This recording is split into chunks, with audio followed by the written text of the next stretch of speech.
Alors du coup, ça tombe bien parce que j'entends parler des routes du Vercors. C'est une très bonne introduction à la journée qu'on va découvrir parce que la manière dont on accède aujourd'hui encore sur le Vercors et la manière dont les routes étaient disponibles à l'époque, ça va vraiment faire partie de l'organisation de la résistance.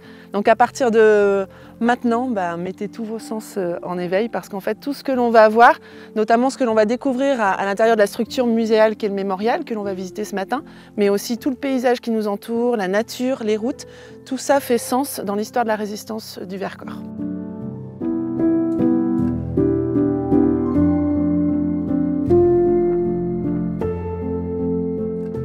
Quand on évoque la résistance du Vercors face à un public, on parle d'un plan géostratégique. Donc l'évidence, c'est de ne pas annuler, mais au contraire vraiment de donner sa juste place au décor, au Vercors lui-même.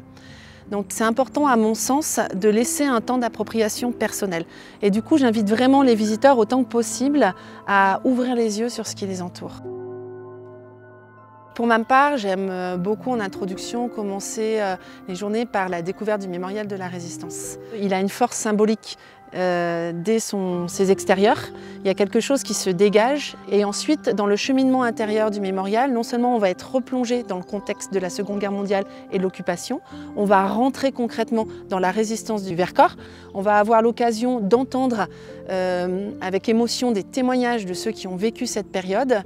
Et ensuite, on sort sur un belvédère face au paysage, symbole de liberté. Et du coup, en fait, c'est comme si le Vercors nous offrait, ça y est, on est prêt pour partir à l'aventure et découvrir les sites qui jalonnent ce paysage.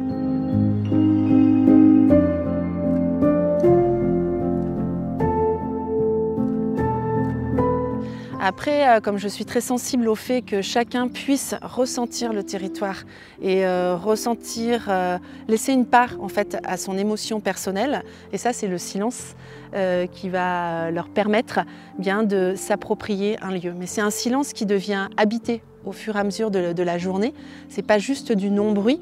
Et à ces moments-là, en guettant les visiteurs, je vois qu'il se passe des choses à l'intérieur d'eux, qu'ils sont, ils sont dans l'histoire en fait. Voilà. Alors, je pense, moi j'essaie de m'imaginer là l'essai. Tu te dis, les infirmières au milieu, il y a des soignants pour 150 personnes. Ouais, il y a des sites comme ça qui parlent d'eux-mêmes en fait.